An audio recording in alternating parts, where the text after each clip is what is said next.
Alors avant de découvrir les 13 trucs cool à se dire et à faire lorsque l'on est en confinement, je t'invite à cliquer sur le lien qui se trouve sous cette vidéo de façon à découvrir mes meilleures méthodes pour apprendre à gérer le stress et à gérer tes émotions, quelles que soient les situations, et cela sans attendre. Je te le disais à l'instant, 13 trucs cool à se dire et à faire lorsque l'on est en confinement. Quels sont-ils? On voit ça juste après cela.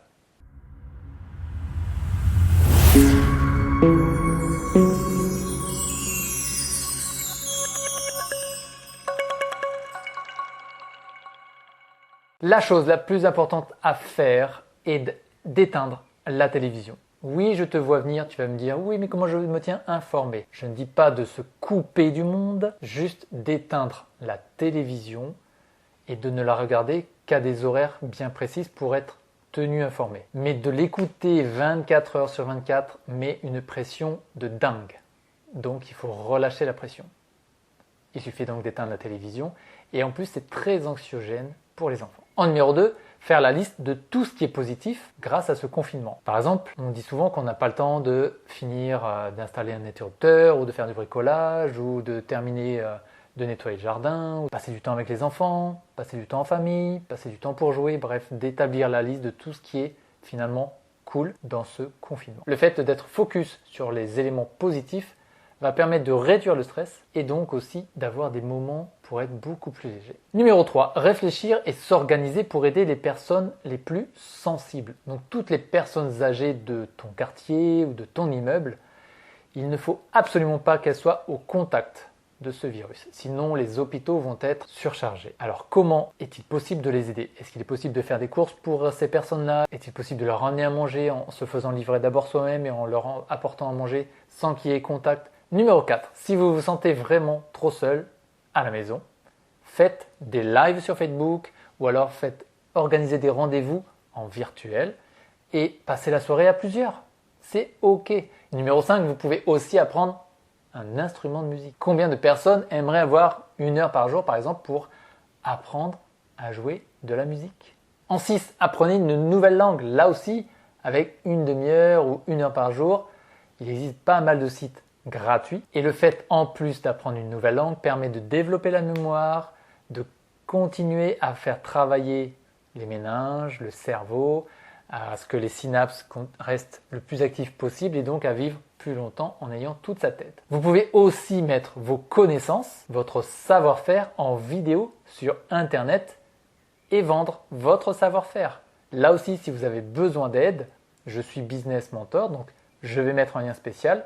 Répondez simplement au quiz, prenons rendez-vous ensemble et je vous aide à mettre en place ce business pour potentiellement par la suite en vivre. Numéro 8, si vous avez un peu d'argent de côté, je ne dis pas de mettre toutes les économies. Si vous avez un peu d'argent de côté, achetez des actions en bourse, achetez des bitcoins, achetez ce que l'on appelle des altcoins, donc c'est-à-dire des monnaies numériques autres que le bitcoin, parce qu'en ce moment-là, elles sont au plus bas. Là aussi, je vais mettre un lien tout spécial pour l'achat et la revente des bitcoins ou des autres monnaies.